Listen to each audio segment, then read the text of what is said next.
Bonjour à tous et bienvenue dans cette nouvelle vidéo de présentation de répliques d'Onyx. Aujourd'hui j'ai l'honneur de vous présenter les deux modèles de Thompson proposés par Denix. J'ai nommé la Thompson M1921 et la Thompson M1928.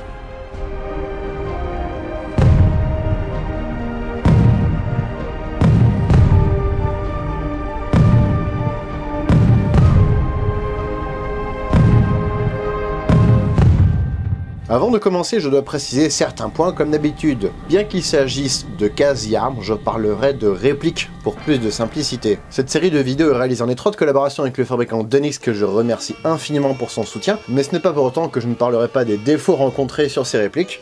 En effet, je fais des reviews et non des publicités vous incitant à acheter. De nombreuses personnes vont se demander, à raison, mais quel est l'intérêt de présenter des répliques qui ne soient pas airsoft, donc qui ne tirent pas des billes, et des répliques qui ne soient pas des vraies armes avec une vraie histoire. Effectivement, historiquement, il n'y a aucun intérêt. Ce bloc de métal et de bois n'aura pas d'autre but que de faire joli. Mais lorsque nos différents gouvernements nous auront interdit la possession d'armes neutralisées, j'espère pas que ça arrivera, et bien peut-être à ce moment-là il ne restera plus que ces répliques pour présenter au public comment était la vie dans les années 40. Alors à qui est destiné ce type de réplique? Eh bien tout simplement aux collectionneurs, aux adeptes de la reconstitution, qui veulent agrémenter leur collection sans pour autant dépenser un poumon, et également pour les accessoiristes de cinéma et de théâtre, qui préfèrent utiliser des répliques plutôt qu'une vraie arme devant un éventuel public. Vous pourrez retrouver évidemment ces modèles en airsoft, donc après libre à vous de voir ce que vous voulez, mais les modèles airsoft ne seront pas aussi réalistes que ces modèles-là, à moins que vous ayez dépensé très cher pour un kit spécialisé. Alors Denix c'est quoi? Denix est une entreprise espagnole fondée en 1967, spécialisée dans la reproduction d'armes allant de l'Antiquité jusqu'à 1982. Ils sont leaders sur le marché et exportent dans une quarantaine de pays, et dans leur catalogue première et deuxième guerre, vous pourrez retrouver une quarantaine de références différentes. Ils ont également une chaîne YouTube, je vous invite à la découvrir, elle est dans la description de cette vidéo. Ainsi donc, je vous présente deux Thompson en même temps dans la même vidéo. Pourquoi? Tout simplement parce qu'elles sont suffisamment différentes pour pouvoir vous les présenter toutes les deux, mais suffisamment identiques pour regrouper tout ça dans une seule et même vidéo, ce qui m'évite d'en faire deux et de répéter la moitié des choses à chaque fois. Ainsi donc, nous avons une Thompson M1921 et M1928, mais si vous regardez bien sur le catalogue d'Enix, vous trouverez sous les références 1092 et 1093 les noms 1928 et 1928 A1. Par contre, les mecs, ne dites pas que c'était inventé en 1918. Le premier exemplaire, c'est 1917, et la commercialisation à grande échelle, c'est 1921. Pas bien. Et donc, nous avons une première erreur de nom. Bon, c'est pas vraiment une erreur. En fait, entre les versions M1921, M1928 et M1928A1, on retrouve un peu de tout et n'importe quoi. Et le problème, c'est que même les armes actuelles pourront avoir été modifiées. Mais on peut dire que globalement, la Thompson M1921 n'avait pas de compensateur de recul à son extrémité. T'as quelque chose à compensater, c'est ça? Mais après, rien n'empêche aux propriétaires actuels de mettre un compensateur à l'extrémité du canon, c'est juste une goupille à bouger et une pièce à changer au final, et vu la cadence élevée de la Thompson M1921, il est logique de changer et de mettre un compensateur pour avoir une meilleure précision et une meilleure stabilité au moment du tir. Mais donc on part du principe que la Thompson M1921 est celle qui n'a pas de compensateur. Bon, pas celle-là, celle-là. La Thompson M1928 sera celle qui a le compensateur. Alors après, on peut aussi dire M1928A1 pour celle-là, ou même maintenant pour celle-là, puisque la seule différence qui change entre la M1928 et la M1928A1, c'est sa date de fabrication. En effet, la M1928A1 a été fabriquée en 1940. Donc sur la vraie, seuls les marquages sur le côté pourront changer. Ce qui ne nous concerne pas ici, vu qu'il n'y en a pas à ce niveau-là. En fait, t'as l'œil pour ce genre de détails. Oui, tu vas directement chercher les marquages. On peut donc dire que tu es un marksman. Oh, joli, une blague bilingue. Oh, l'autre, il s'aime tellement qu'il se fait des compliments dans sa propre vidéo. Ouais, bon, on n'est jamais aussi bien servi que par soi-même. Ces Thompson pèsent respectivement 3,7 et 4,47 kg. Pourquoi une telle différence? Tout simplement parce que sur la M1928, nous avons un drum qui sera plus lourd que le chargeur droit, et nous avons une poignée supplémentaire à l'avant qui est un peu plus lourde que le garde-main droit. Mais il s'agit là des seules différences entre les deux versions, à part le compensateur. Tu fais chier avec ton compensateur, toi? Le poids original pour une Thompson M1921 était de 4,69 kg sans le chargeur, nous avons donc 1 kg de différence, et de 4,99 kg pour la M1928, nous avons donc ici 500 grammes de différence. Maintenant, pour une utilisation militaire pendant la Seconde Guerre, il ne faudra surtout pas prendre la Thompson M1921 ou M1928 sans compensateur. Comme je vous l'ai dit, le compensateur aide à garder un maximum de contrôle lorsque nous avons une cadence qui est quand même vachement élevée. Donc pour un usage militaire, le compensateur sera obligatoire. Ah, donc tu craches sur Forrest Gump. Non, je peux pas cracher dessus puisqu'une Thompson de ce genre-là, sans compensateur, a été utilisée pour le tournage. En effet, regardez l'image ici. Mais on peut deviner que ce n'est pas une réplique d'Enix, même si elle y ressemble beaucoup. Nous n'avons pas le compensateur, nous avons les canons striés, mais je ne pense pas que ce soit une d'Enix, puisque nous avons les marquages, nous avons le levier d'armement qui a été vidé, et le garde-main à l'avant qui est légèrement plus carré. Mais bon, ça c'est pas grave, c'était juste pour l'anecdote. D'ailleurs, vous savez pourquoi les Anglais ont pu avoir des chargeurs Camembert au moment du débarquement? Parce qu'ils débarquaient en Normandie. Non, plus sérieusement, les chargeurs droits étaient plutôt privilégiés pour les Thompson à l'époque, puisque nous avions deux tailles, 20 et 30 coups. Ils étaient plus faciles à transporter dans les porte-chargeurs de Sten, par exemple, et surtout, les chargeurs droits étaient plus silencieux. En effet, là, les balles sont bien calées, ça ne bouge pas. Alors que pour les chargeurs Camembert, certes, nous avions deux tailles également, 50 et 100 coups, mais ils étaient plus difficiles à transporter, il fallait une pochette spéciale. Il y aura un ressort à l'intérieur qui sera mis en tension par la molette ici, ressort qui peut être très difficile à manipuler sur le chargeur 100 coups, et surtout, les bastos sont introduits dans des espaces prévu à cet effet à l'intérieur du chargeur, et donc au sein de cet espace, il y a beaucoup de place, ce qui fait que lorsque vous secouez le chargeur, eh bien on dirait un high cap en airsoft. Je parlais du levier d'armement, il est plein sur les deux versions de la Thompson, à l'origine. Voici donc la modification qu'il faudra faire, c'est-à-dire donner un petit coup de Dremel assez propre au centre pour pouvoir vider le levier d'armement et ainsi pouvoir viser correctement, puisque à l'origine, lorsqu'on regarde à travers la hausse, la vue était bloquée ici par le fait que le levier d'armement est rempli.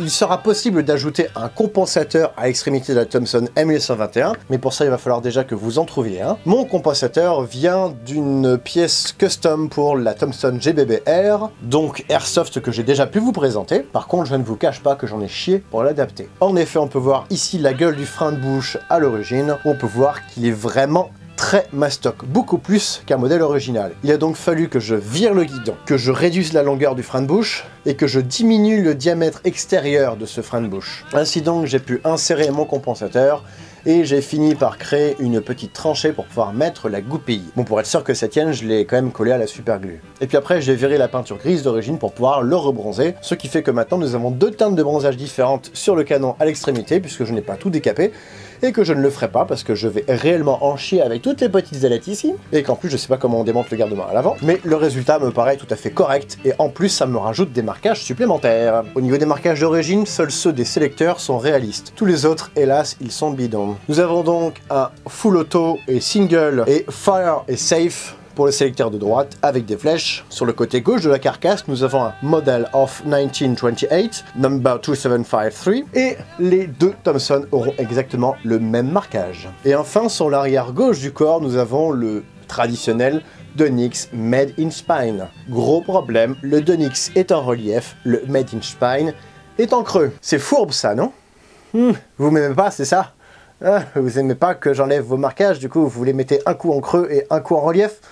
La hausse aura des graduations en creux, mais pas de marquage de numéro. Elle sera mobile juste au niveau de son inclinaison, mais le reste de la hausse sera complètement fixe. Mais vous pourrez choisir de viser par un œilleton qui a été gravé et percé, ou alors avec une hausse classique, avec le traditionnel creux qu'il faut aligner avec le guidon à l'avant. Bon, je sens qu'avec l'usage et l'usure, cette pièce va rapidement bouger de plus en plus, peut-être donc qu'il vous faudra utiliser de la pâte à fixe. En parlant de trucs qui ne bougent pas, les sélecteurs sont moulés dans la masse. Par contre, pour les trucs qui bougent, nous avons le levier d'armement et la détente, ainsi que évidemment le levier de verrouillage du chargeur.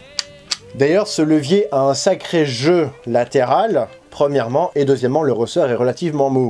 Mais hélas, je ne vous conseille pas de le changer, puisque derrière nous avons des pièces en zamac, et j'ai peur qu'au bout d'un moment, ça casse. Et donc sur certaines Thompson, avec le chargeur Camembert, à peine vous effleurez le levier que le chargeur va tomber tout seul. C'est donc un des points d'ordre de cette réplique, les chargeurs se barrent très facilement. D'ailleurs, les deux types de chargeurs utilisent le levier de manière différente, puisque sur le chargeur Camembert, nous avons une encoche ici, qui vient s'enficher ici, sur l'encoche que nous avons sur le côté, alors qu'avec un chargeur droit, ce sera le trou qu'il y a dans le chargeur, donc dans le rail, dans lequel le petit pitonnier à l'extrémité du levier du chargeur viendra s'enficher au moment de l'insertion. Personnellement, je préfère cette version-là. Le chargeur court de 20 cartouches pourra contenir des fausses ou vraies cartouches, à vous de voir, mais ce ne sera pas du 1143. Le 1143 est un petit peu trop grand. Les étuis, vous pouvez, mais pas la cartouche complète. Et comme il n'y a aucun intérêt à mettre des étuis vides dans un chargeur, eh bien faites comme moi, mettez des cartouches de 9 mm, ici neutralisées évidemment. Le chargeur camembert, quant à lui, sera complètement vide.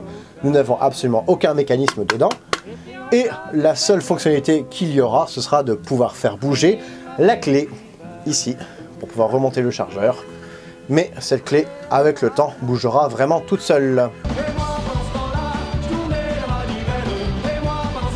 Par contre, sur ma M1921, au moment de la recevoir, j'ai eu un problème sur la poignée. Elle était super mal ajustée. J'ai donc démonté la réplique. Bon, c'est pas dur, Donix en a même fait une vidéo que vous pourrez retrouver en description. J'ai dû refaire les deux trous pour les deux vis qu'il y a dans la poignée, puisque c'était mal percé. Et au passage, dégager un petit ergot qu'il y avait dans la moulure du Zamac, un petit problème de moulage j'imagine, et qui, je pense, avait dû gêner le technicien au moment de mettre la poignée à l'origine, et c'est pour ça que les deux trous qu'il a percés étaient décalés. Ouais, bah lui au moins il aura réussi à percer, contrairement à toi. Toutes les petites garnitures que nous avons ici sont totalement moulées dans la masse. Mais par contre, les goupilles existent bien pour le mécanisme de la détente et du déverrouillage de la culasse. Les plaques de couche seront complètement lisses, et nous n'avons pas l'emplacement pour lui lier. C'est dommage, mais de toute façon, s'il avait fait, il aurait été fixe. Et pour rester sur la crosse à l'arrière n'est pas amovible comme sur un modèle original. Normalement, nous avons un petit bouton ici, qui là est reproduit, mais ici, le petit bouton ne bouge pas. La crosse est fixée par deux vis, ici et là. Bon, c'est un peu dommage, mais ça ne m'étonne pas, cela aide à une production de masse chez Donix. Tu devrais pas donner des excuses à Donix pour faire le strict minimum, alors qu'il y a des gens qui seraient prêts à payer le double du prix, voire même le triple, pour avoir des fonctionnalités réalistes et plus solides au passage. Les répliques de chez Donix sont bronzées et non peintes. Je me posais la question effectivement dans ma vidéo tutoriel sur le bronzage, mais on peut voir sur le chargeur camembert que nous avons un léger défaut dans le bronzage. Ça veut dire que pour les décaper, vous pouvez utiliser de l'acide chlorhydrique. T'as pas essayé encore? Bah non, j'en ai plus d'acide chlorhydrique, j'ai tout utilisé pour dissoudre le corps de ta mère. Les répliques de chez Donix étant fragiles, je mets ma main à couper que la fragilité principale que nous avons ici sur cette réplique se situe au niveau du garde-main à l'avant. Surtout avec la Thomson M828 où les seuls points de contact que nous avons se situent ici et là. D'ailleurs, le canon étant deux parties, on peut deviner ici la jonction entre la partie avant et la partie arrière. Mais c'est bien dissimulé dans les stries, GG Donix. La principale différence entre la poignée pistolet et le garde-main droit à l'avant sera que sur cette version ici, nous n'avons pas d'attache pour mettre une bretelle, alors que sur l'autre c'est déjà monté dessus, et l'ajout d'une bretelle sera tout à fait possible. Il sera évidemment possible de rajouter sur la poignée à l'avant et sur la crosse à l'arrière, mais honnêtement, je ne vous le conseille pas, puisque ça vous donnerait envie de trimballer votre Thomson par la bretelle, créant une tension à ce niveau ici et là. Comme je disais juste avant, ça va casser. En gros, c'est comme jouer à la roulette russe avec un pistolet automatique, quoi. Ah, c'est la roulette belge? Ben, si tu prends un Browning GP35, oui. Ok, mais dans ce cas-là, je préfère prendre un Nagant M815, mais avec un barillet plein cette fois. Sinon, c'est pas drôle. Vous aurez pu le remarquer, j'ai modifié les bois. Étonnant, non? Non, sans déconner, les Thomson M821 et M828 ont été fabriqués dans une période de paix. Donc, pour une utilisation civile, qui dit arme civile, dit finition un petit peu plus travaillée que si c'était une arme militaire. Donc j'ai passé ma poudre magique habituelle, teinte merisier, j'ai ensuite continué avec du fond dur, puis de l'huile de lin mélangée avec de l'essence de térébenthine, proportion 50-50, et j'ai terminé avec de la patine à l'ancienne, plusieurs couches pour donner cet aspect satiné. En tout cas, s'il vous plaît, ne gardez pas la couleur d'origine pour la reconstitution. Tout le monde là, du coup ça se voit à 100 km que c'est une Donix. Pas que la couleur soit moche, mais disons qu'on peut mieux faire avec pas grand chose. Et pour finir, vous avez pu voir durant toute cette vidéo que je me suis amusé à intervertir les chargeurs. Évidemment, comme le corps est le même entre les deux versions, les deux types de chargeurs sont intervertibles sur les deux types de Thomson.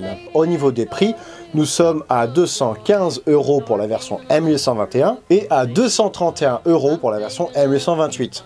Ça, c'est le prix maximum conseillé par le fabricant. Bon, en vrai, il y a moyen d'en trouver à partir de 160 €. Tout dépend des magasins et de leur marge. On parle de moi? Voici ce qui conclut cette vidéo de présentation de réplique d'Onyx, j'espère qu'elle vous aura plu. Si c'est le cas, comme d'habitude, n'hésitez pas à laisser un pouce bleu, un commentaire, à vous abonner et à partager cette vidéo. Je remercie à niveau d'Onyx pour son soutien, sans qui cette vidéo n'aurait pas été possible, et je vous retrouve prochainement pour une nouvelle vidéo de présentation de réplique d'Airsoft, de réplique d'Onyx, d'uniforme et de VIP. Salut!